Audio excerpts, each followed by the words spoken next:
حضرت مولانا محمد ڈاکٹر مقصود عمران صاحب رشادی امام و خطیب جامع مسجد سٹی و محتمم جامع العلوم بنگلور سے درخواست کرتا ہوں کہ وہ اپنی قیمتی خیالات سے ہم سب کو مستفیض فرمائیں۔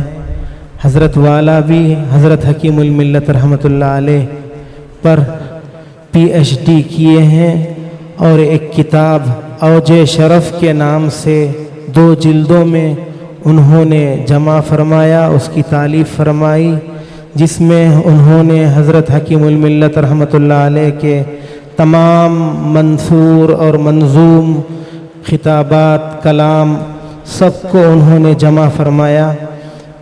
اب میں حضرت والا سے درخواست کرتا ہوں کہ وہ اپنی قیمتی خیالات سے ہم سب کا۔ السلام علیکم ورحمۃ اللہ وبرکاتہ۔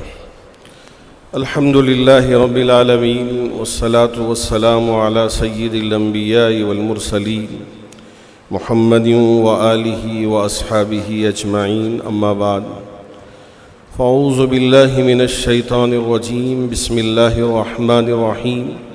من عمل صالحا من ذکر او انثی وهو مؤمن فلنحینہ حیاۃ طیبہ، صدق اللہ مولانا العظیم۔ دارالعلوم سبیل الرشاد کے محتمم حضرت مولانا احمد سیمال صاحب دامت برکاتہم اور ارکان شورا دارالعلوم سبیل الرشاد اور میرے بڑے ہی محترم و معظم و مؤخر حضرات اساتذہ کرام، سیاسی قائدین اور حضرات علماء کرام، طلباء عزیز، یقیناً یہ میرے لیے بڑی سعادت کی بات ہے کہ دارالعلوم سبیل الرشاد پورے جنوب ہند کا ایک علمی مرکز ہے۔ اللہ رب ذوالجلال نے اس ادارے کو ایک خصوصی مرکزیت عطا فرمایا ہے۔ اللہ کرے کہ یہ مرکزیت تا قیام قیامت باقی رہے۔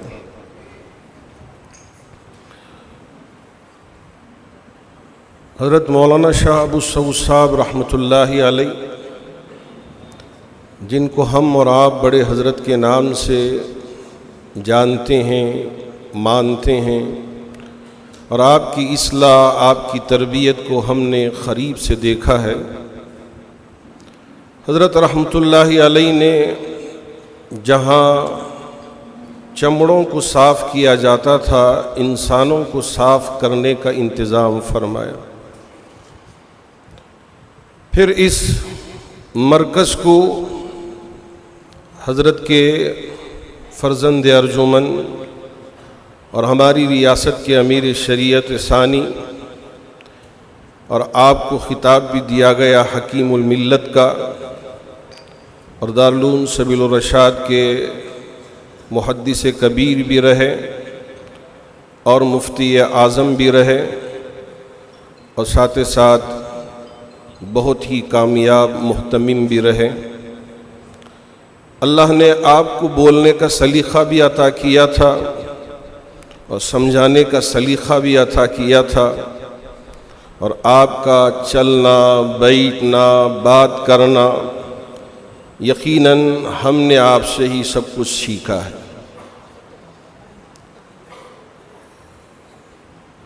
ہمارے دارالعلوم سبیل الرشاد کے فارغ مولانا وسیم احمد سالک رشادی نے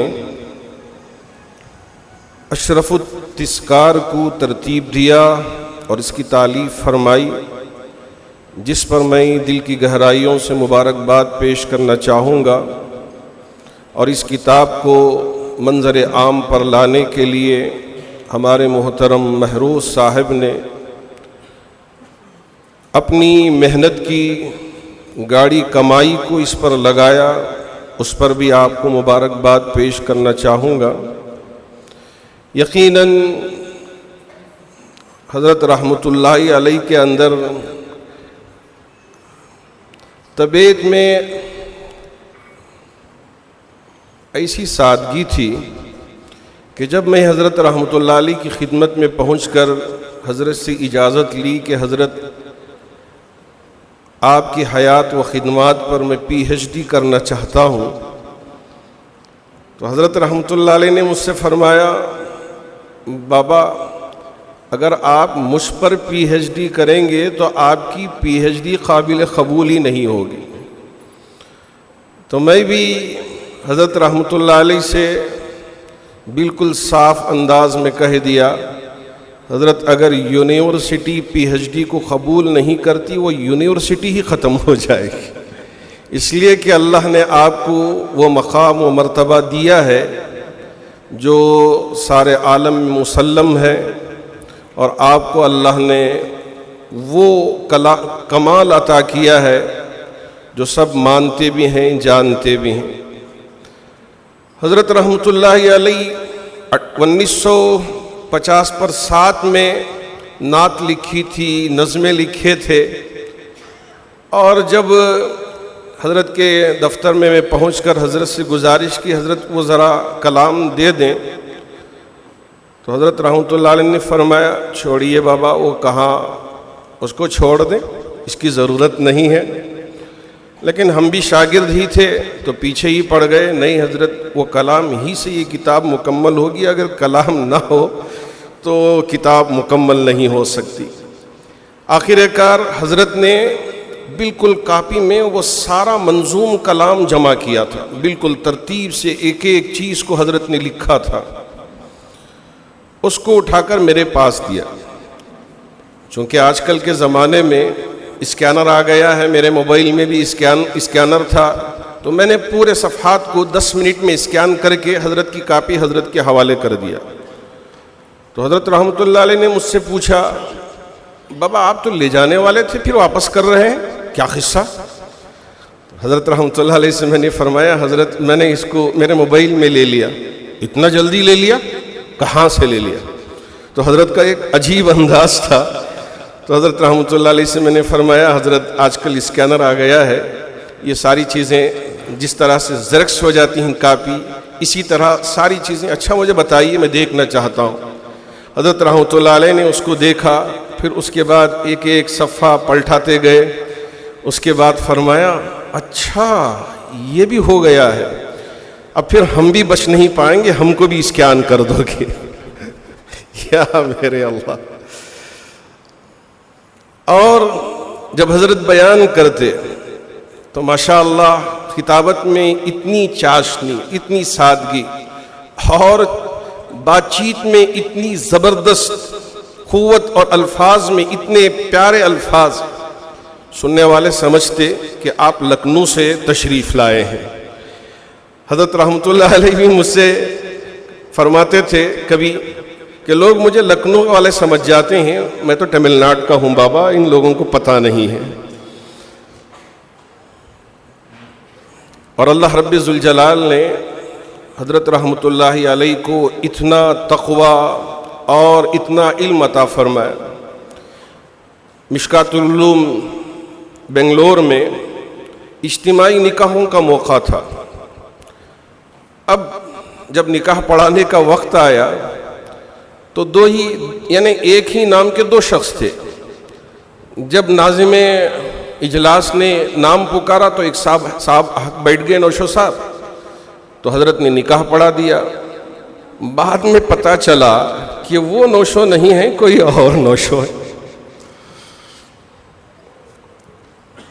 میں بھی سوچتا رہ گیا کہ اب اس وقت حضرت کیا فرمائیں گے اور کیا عمل فرمائیں گے۔ اس کے بعد حضرت رحمۃ اللہ علیہ نے فوراً وہاں ان کو طلاق بین دینے کروایا، اور اس کے بعد واضح فرمایا کہ اب 2 طلاق کا اختیار آپ کا ختم ہو گیا، اب صرف آپ کے لیے 1 طلاق کا اختیار ہوگا، لیکن شب زفاف نہ ہونے کی وجہ سے اب اسی مجلس میں آپ کا نکاح منعقد ہو سکتا ہے، پھر دوبارہ ہم آپ کو نکاح پڑھا دیں گے، لیکن یاد رکھیں اس کے بعد 1 ہی طلاق کا آپ کو اختیار ہوگا۔ میں بھی بہت سہم گیا اس لیے کہ ابھی ابھی نکاح ہوا ہے، پھر طلاق کی نوبت آ گئی تو دلہا پہ، اس لیے کہ جو بھی دلہا آتے ہیں جب ہم ان سے پوچھتے ہیں کیا آپ نے قبول کیا، تو الٹا ہم سے ہی پوچھ لیتے ہیں کیا آپ نے قبول کیا۔ ہم ان سے کہتے ہیں بھئی آپ کی دلہن کو ہم کہاں قبول کریں، دلہن آپ کی ہے، آپ قبول کریں گے تو جب جا کے نکاح منعقد ہوگا۔ حضرت رحمۃ اللہ علیہ نے چھوٹی چھوٹی چیزوں کو ہمیں سمجھایا، بتلایا، اور جب اس لیے کہ جو بھی ہفتوں میں رہتے ہیں ان کو نماز پڑھانے کی باری لگتی ہے، اور میری بھی باری لگ گئی، اور ماشاءاللہ ایک ہفتہ میں نے قرآن سنایا نماز میں، پھر کہا کہ ایک اور ہفتہ بھی پڑھائیے، پھر اس کے بعد ایک اور ہفتہ بھی پڑھایا۔ جب سورہ قمر پڑھانے کی باری آئی تو میں ڈرتے ڈرتے سورہ قمر پڑھا۔ اس کے بعد دفتر میں حضرت نے مجھے بلا لیا۔ حضرت رحمۃ اللہ علیہ جی ہاں اگر چاہتے تو مجمع ہی میں ڈانٹ دیتے اور وہیں اصلاح فرما دیتے، لیکن نہیں، دفتر میں بلایا اور فرمایا کہ یہاں آپ را کو پر پڑھا ہے، را کو باریک پڑھنا چاہیے، مدکر، تو اس طرح مستقر باریک پڑھنا چاہیے۔ بابا آپ نے پر پڑھ لیا تو اس کی اصلاح کی ضرورت ہے، آپ اصلاح فرما لیں۔ اور حضرت کیسا چلتے ہیں، دفتر میں کیسے بیٹھتے ہیں، مہمان آتے ہیں تو کیسے باہر چھوڑنے کے لیے آتے ہیں۔ یا میرے اللہ، ہر چیز حضرت کی انوکھی، سیکھنے کے قابل، گفتگو بھی فرماتے تو بڑی پیاری گفتگو۔ اللہ آپ کی خبر کو نور سے منور فرمائے۔ اور اس وقت مولانا وسیم احمد رشادی دامت برکاتہم نے حضرت پر اشرف التذکار لکھا ہے، بڑے مبارکباد کے قابل ہیں۔ ایک کتاب دو کتاب نہیں، 100 کتاب لکھنے کے حضرت قابل ہیں۔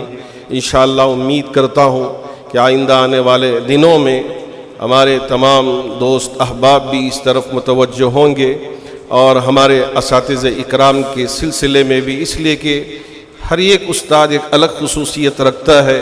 حضرت میران صاحب ہوں، حضرت امداد اللہ صاحب ہوں، چھوٹے حضرت اسماعیل صاحب ہوں، اور اسی طرح بڑے میران صاحب ہوں، حضرت قاضی یوسف صاحب ہوں، اور حضرت مولانا سیف الدین صاحب ہوں، حضرت مولانا اسماعیل صاحب ہوں، اور تمام اساتذہ، اور ایک حضرت میرے استاد رہے حضرت عاشق الہی صاحب، قرآن بڑا اچھا پڑھتے تھے، بڑا پیارا پڑھتے تھے، اور حضرت ہمیشہ اکثر ان کو کھڑا کرتے کہ آپ نماز پڑھائیے، آپ نماز پڑھائیے۔ قرآن سے حضرت کا بڑا شغف تھا، جید حافظ قرآن تھے۔ اگر ہم سے کچھ بھی ذرا بھی غلطی ہو جاتی، چوک ہو جاتی، فوراً دفتر میں بلا کے اس کی اصلاح فرماتے تھے، اتنے جید حافظ قرآن تھے۔ اللہ آپ کی خبر کو نور سے منور فرمائے، اور اس ادارے کو اللہ چار چاند لگا دے، تا قیام قیامت اس کو باقی رکھے، اور ہمارے اساتذہ کی عمروں میں اللہ برکت عطا فرمائے، اور ان کے سایہ عاطفت کو ہم پر اور امت پر اور تمام انسانیت پر تا دیر قائم و دائم فرمائے۔ آمین۔ وآخر دعوانا الحمد للہ رب العالمین۔